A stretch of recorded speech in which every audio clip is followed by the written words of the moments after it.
आखिरकार हया अपने मकसद में कामयाब हो ही गई और उसने रिफ़त के मुंह से निकलवाया कि वो घर की ज़िम्मेदारियां और चाबियां नहीं लेना चाहती, बल्कि ये ज़िम्मेदारियां और चाबियां हया को सौंप देनी चाहिए।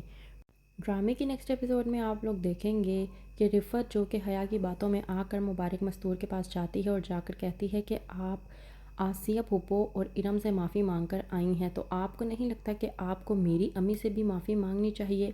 इस बात पर मुबारक मस्तूर रिफ़त से कहती है कि यकीनन ये बात तुम्हारी वालदा ने तो तुम्हें नहीं कही होगी, तो ये बात तुम्हें आखिरकार किसने की है, क्योंकि मुझे तुमसे इस बात की तवक्को नहीं थी।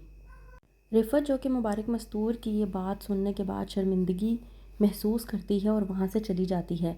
लेकिन जब जाती है और देखती है कि साइमा किस तरह से उसके बेटे राहील से कह रही है कि मैं तुम्हारी छोटी मामा नहीं हूँ, समझ आई तुम्हें मेरी बात, आगे तुम मुझे कभी भी छोटी मामा नहीं बोलोगे।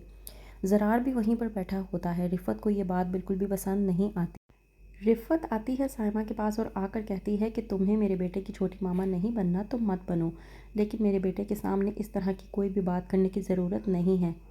इस तरह से बच्चे के दिल में नफ़रत पैदा करने का कोई सबब नहीं बनता।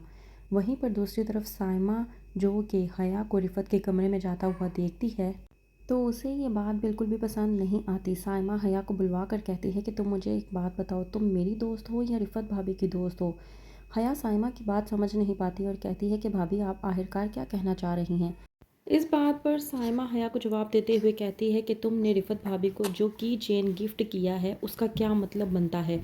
तुम भाभी के साथ भी दोस्तियां निभाने की कोशिशें कर रही हो। इस बात पर हया एक ऐसा जवाब देती है साइमा को कि साइमा दंग रह जाती है और सोच में पड़ जाती है कि हया आखिरकार करना क्या चाहती है।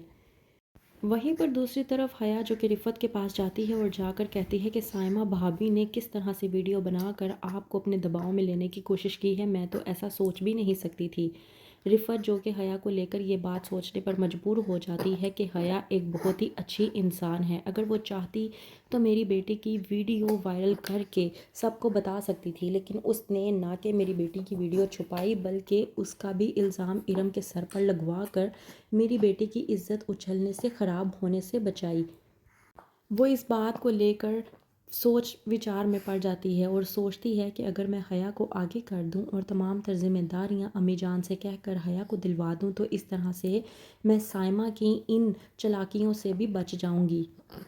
वहीं पर साइमा जो कि ज़रार से बात करने की कोशिश करती है और कहती है कि आपके कहने पर मैं 1 महीना इंतज़ार करने के लिए तैयार हूँ, लेकिन मैं आपको एक बात बता दूँ कि रिफ़त भाभी ने जो काम किया है वो बर्दाश्त के बिल्कुल भी काबिल नहीं है और मैं ना ही बर्दाश्त कर सकती हूँ। और मैं आपको एक और बात बता दूँ कि मैं रिफ़त भाभी का कोई भी हुक्म नहीं मानूंगी, फिर चाहे वो मुझे कोई भी बात करें। ज़रार भी रिफ़त को अब अच्छा नहीं समझता, ये सोचकर कि रिफ़त भाभी ने ना कि सिर्फ साइमा के दिल दुखाया है बल्कि मेरे साथ भी इस तरह की बात कर दी है। रिफ़त भाभी को ये सब कुछ नहीं करना चाहिए था।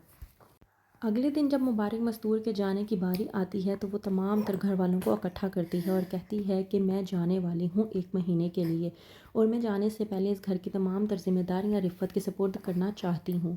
सब घर वाले अपनी वालदा का एहतरामन फ़ैसला कबूल करते हैं, लेकिन इस बात पर रिफ़त अपनी सास मुबारक मस्तूर से कहती है कि अम्मी जान मैं आपसे एक बात करना चाहती हूँ, अगर आपको मेरी बात बुरी ना लगे तो।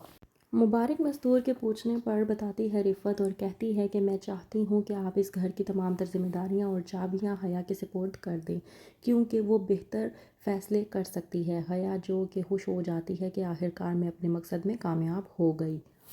तो क्या हया की चालाकियों को रिफ़त और साइमा समझ पाएंगी? क्या होगा आगे? मज़ीद जानने के लिए देखते रहिए ड्रामा सीरियल हया।